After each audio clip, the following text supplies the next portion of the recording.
Thank you, Thank Adriana. you. Yeah. Next speaker, I'm pleased to introduce our next speaker for today is Dr. Ahmed Shalaby, the CEO of Tatweer, Misr. Dr. Shalaby, the floor is yours. Thank you, Winslow, for the introduction. I don't have a presentation to share. I have a speech. Hope it will be okay. So first of all, allow me to thank the ICSP and this distinguished group of speakers. I'm happy to join you on celebrating the MSME Day.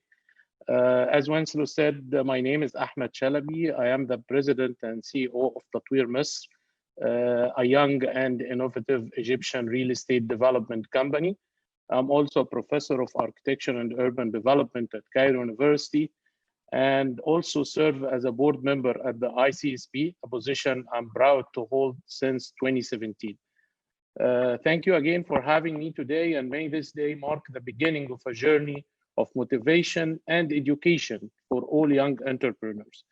Every year on this day for the last 3-4 years, we used to gather in the UN and have one-on-one interactions. This year, due to the current situation, each one of us is back in their mother country attending this event virtually. As many see this as a downfall, I am in fact perceive it as an opportunity.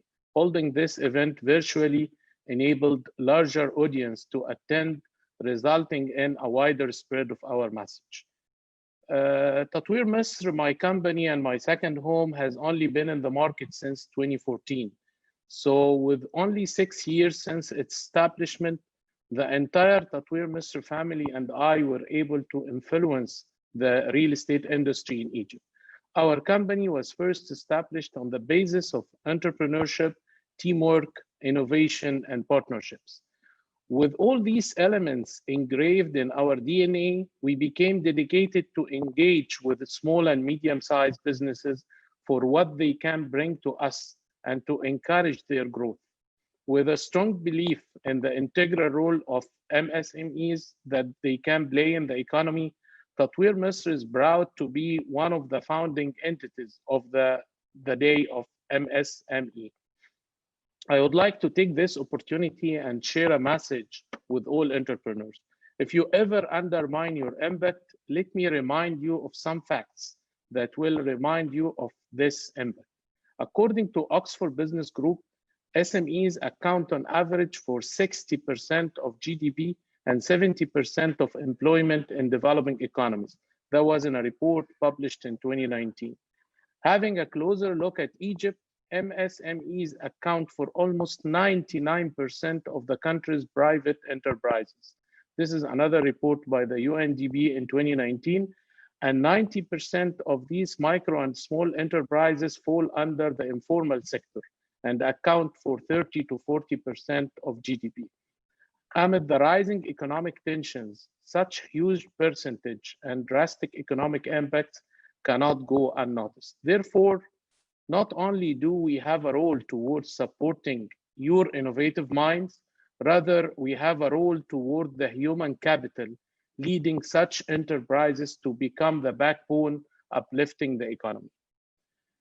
In challenging situations, one cannot help but ask themselves about the future of their enterprise, its operations and sustainability.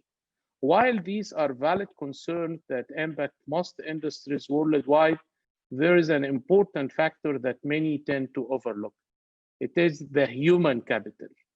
While financial standing, business strategies, and ability to see the opportunity account for a company's ability to overcome such difficult timing, at Tatweer Misr, we have a belief that companies that have a huge heart toward their employees and team members and partners will also be able to overcome this period.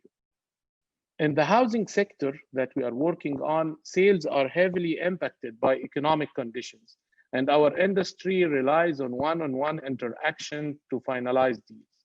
The absence of these two factors, along with the non-existence of a Laws and regulations enabling digital property closing meant a long-term halt to our sales activities, which is the backbone of our industry. But this same year, ladies and gentlemen, Tatweer Misr had pre-planned to record the largest batch of deliveries since its establishment. It was the year we make a presence to the Egyptian real estate sector. But it wasn't only our commitment to deliver units. We made an oath, but this time to our team members, to our employees. At this time, we acknowledge we had a greater challenge. It was ensuring the mental and physical health, safety, and financial inclusion of our team members and their families.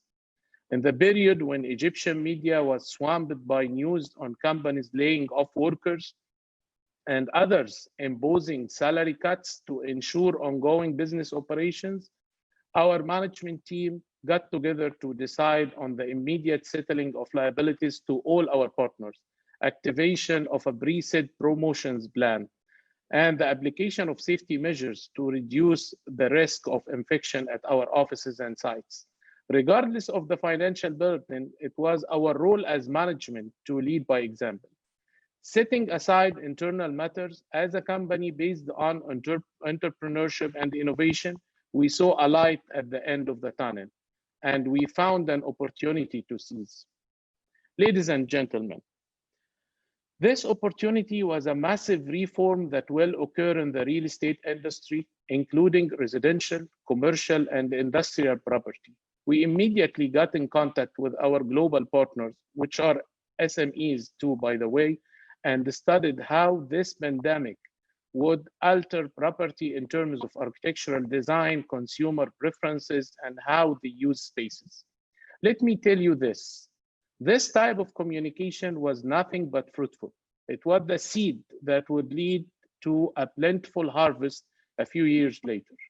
Not only did we decide to enhance our housing units, rather we encouraged the government to facilitate legislation of new real estate products and discuss the introduction of new products that are non-existent in the market and will very much support micro and small enterprises. Speaking of difficulties and challenges, I would like to share with you an example close to my heart. Jan Koum, co-founder of WhatsApp, originally Ukrainian, moved with his mother to the United States, where he took several jobs to support his family. Even though struggling financially, Koum realized he had a passion for technology and taught himself computer networking, which then secured him a place in San Jose State University. Having decent education, he then worked for 9 years at Yahoo as an infrastructure engineer. In 2009, Koum realized the great potential of Apple's App Store. Just a week later, he created WhatsApp, utilizing the ability to push notification apps on iPhones and establishing the app as an alternative to traditional SMS message. 5 years later, in 2014, WhatsApp was acquired by Facebook in a $14 billion deal. Why have I mentioned Jan Koum? Koum was self-taught, yet earned himself a place at Tech University. With a passion and drive, he landed in a multi-billion-dollar web services provider. He faced several challenges, yet managed to be one of the world's most influential entrepreneurs. But that is not it. Jan Koum didn't consider himself an entrepreneur because he believed that innovators thrive to create new products or services, setting aside the financial gain. But don't get me wrong, his net worth is estimated at approximately 9.5 billion US dollars. Without education, and this is the main point, Koum would not have earned himself a place at San Jose State University, where he kicked off this coding career, nor would he have utilized this passion he had for innovation. This strong belief in the importance of entrepreneurial education was our motivator at Tatweer Misr when we decided to launch the first educational hub in our first home project, Bloomfields.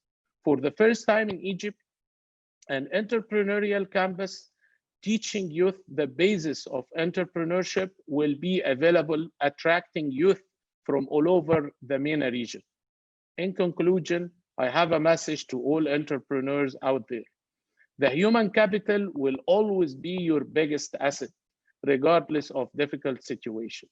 Even though professional hours have intersected with personal time as employees work from home from their homes, always consider the fact that they turned their personal spaces into offices and lost their valuable personal life to look after your business.